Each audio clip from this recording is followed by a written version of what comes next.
사업 전문 변호사 조영주입니다.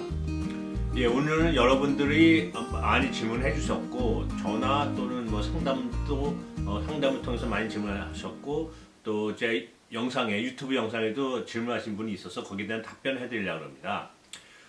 내용은요, 잘 아시겠지만 2022년 금년 6월부터 취업 이민의 제3순위 비숙련공의 우선순위가 3년 후퇴했다고 지금 발표를 했습니다.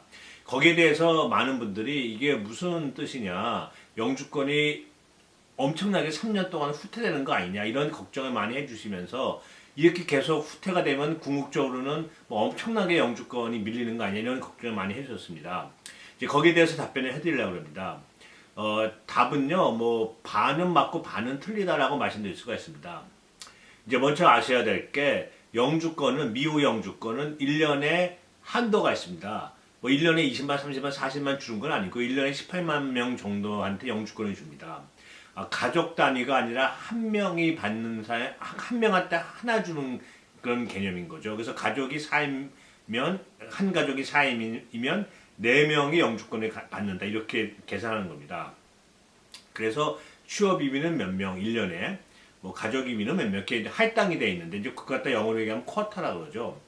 쿼터가 할당되어 있는데, 그 쿼터는 1년, 회기년도 1년 동안에 해당되는 숫자입니다. 즉, 다시 말해서 그 회기년도가 끝나면, 즉 2022년도가 끝나면 2023년도에는 새로운 회계연도가 시작되기 때문에 쿼터가 0부터 다시 출발하는 것이죠. 자, 이제 여기서 이제 많은 분들이 혼동하시는 게 취업 이민의 제3순위 비숙련공이 3년이 후퇴해서 2019년 5월 8일로 우선순위가 후퇴했다. 즉 파이널 액션 데이트, 승인 가능일이 3년 후퇴했다고 나왔으니까 내 영주권 신청하신 분이 3년 동안 안 나올 거다. 3년 동안 안 나오니까 얼마나 기다려야 되나. 또 앞으로 신청하시거나 현재 심사 중이신 분은 내 것도 지연되는 거 아니야, 이렇게 많은 걱정을 하실 수가 있죠. 근데 그렇게까지 걱정하실 필요가 없는 게, 방금 말씀드린 것처럼 이 영주권의 우선순위나 이런 거는 영주권이 1년 단위로 계산하는 거기 때문에 일단 쿼터가 끝나게 되면 새로운 쿼터가 시작됩니다. 1년 단위로요.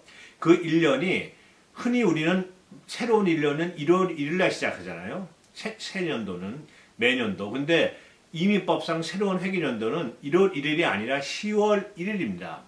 즉 10월 1일부터는 새로운 쿼터가 시작돼요. 그 얘기는 뭔가 하면 9월, 8월쯤 되면 이제 1년이 거의 다 끝나가는구나. 이제 이민법상에서는 1년이 끝나가는구나라고 생각할 수가 있겠죠. 그렇게 되면 상식적으로 1년에 할당된 영주권의 그 쿼터가 점점 10월이 다가갈수록 9월 말이 다가가서 점점 소진된다고 보면 되겠죠. 그래서 만약 9월 30일 전에 소진이 된다면 일단 그 발표가 됩니다. 어떤 식으로 발표가 되냐면 뭐 파이널 액션 데이트, 승인 가능일이 그 소진된 숫자와 신청된 숫자와 비교해서 이 정도면 몇 년, 뭐 한 달, 6개월, 1년, 3년 후퇴할 수 있겠구나 하고 발표를 하는 것이죠. 그래서 이번 금년 2022년 6월 1일부터는 다른 건 다 많이 오픈돼, 취업 이민 같은 게 오픈되어 있는 딱 하나, 비숙련공, 3순위 비숙련공의 그러니까 승인 가능일, 파이널 액션 데이트만 3년이 후퇴한 겁니다. 2019년도 5월 8일로요, 후퇴했습니다. 그렇다면 10월 어떻게 되냐, 미래는 10월 1일 날, 2022년도 10월 1일은 비록 2022년이지만 이민법상은 2023년이 됩니다. 그래서 2022년 10월 1일, 즉 금년도 10월 1일부터는 2023년의 쿼터가 적용돼서 다시 우선순위가 오픈이 될 겁니다. 상식적으로 아무리 3년이 후퇴했더라도 그 3년에 후퇴한 그 숫자가, 지금 계류 중인 숫자가 과연 새로운 회계연도가 시작되는 10월 1일부터 시작되는 그 숫자보다는 많지는 않을 거예요. 항상 과거에 그래왔습니다. 그래서 뭐 6월이나 7월에 우선순위가 후퇴를 하게 되면 10월 1일에는 다시 오픈이 됩니다. 왜냐? 새로운 회계연도가 10월 1일부터 시작되기 때문에 그런 거죠. 그리고 한 가지 다행스러운 거는 비록 파이널 액션 데이트, 그러니까 승인 가능일은 3년이 후퇴했지만 접수 가능일, 영어로 얘기하면 데이트 오브 파일링, 접수 가능일은 스틸 오픈되어 있습니다. 그 우선순위라는 게 이제 두 개가 있는데요. 이제 흔히 생각할 때 우선순위라는 거는 쿼터보다 신청자가 많으니까 어떤 그 서류를 신청을 할 때 신청자의 어떤 접수 날짜를 기준으로 승인을 내주고 다음번 단계를 접수할 수 있게 해주고 그렇게 해주는 기준 데이트라고 보시면 됩니다. 그래서 취업이민 같은 경우는 영주권의 취업 영주권의 첫 단계인 노동허가서를 신청하는 날이 그 우선 본인의 우선순위가 되고요. 가족이민 같은 경우는 가족이민의 패티션 I-132죠. 그걸 신청한 날이 본인의 가족이민 신청자 본인의 우선순위가 날짜가 됩니다. 이게 옛날에 하나였는데 이제 그걸 나눠가지고 승인 가능일과 접수 가능일로 나눴습니다.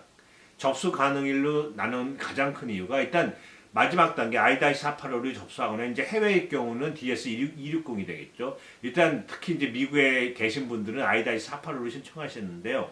우선순위가 풀리면요. 가족이민이든 취업이든 상관없이 I-485를 신청하게 되는데 이 485를 신청하게 되면 많은 혜택이 있습니다. 가장 큰 혜택이 워킹 퍼밋을 받을 수가 있죠. 워킹 퍼밋을 같이 485랑 동시에 신청할 수가 있습니다.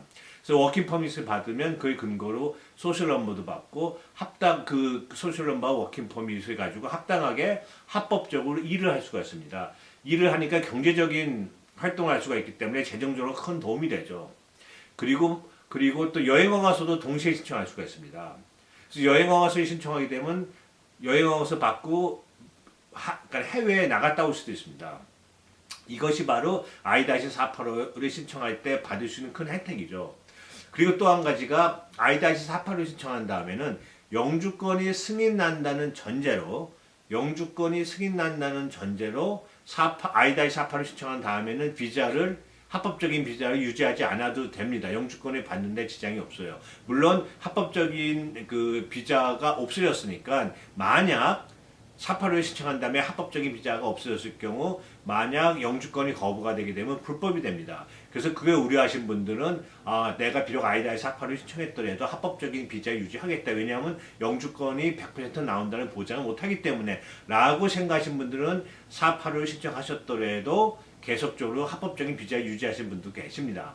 하지만 어떤 분들은 나는 뭐 확실하다. 예를 들어서 특히 가족이민 같은 경우 그런 분들이 많은데 가족이민 이제 피와 피가 초청한 개념이기 때문에 특별히 본인의 무슨 뭐 범죄 사실이라든지 어떤 그런 문제가 없으면 거의 다 나오거든요. 그러신 분들은 굳이 내가 485를 신청한 다음에 합법적인 비자 유지할 필요가 없다. 여러 가지 사정에 의해서 필요가 없다고 생각하셔서 많은 가족이민을 영주권 신청하신 분들은 I-485를 신청한 다음에는 합법적인 비자를 유지하지 않는 경우가 생각보다 많습니다.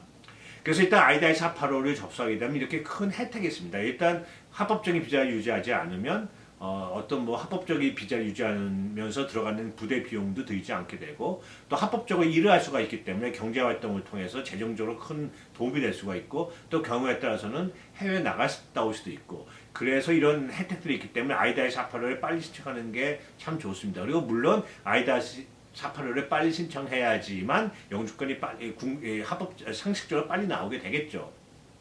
근데 다행히도 지금 2022년도 6월에 발표된 우선순위 문호에 의하면 취업이민의 3순위 비숙련공은 파이널 액션 데이트, 즉 승인 가능일은 3년 후퇴했지만 I-485의 접수 일자는 스틸 오픈되어 있습니다.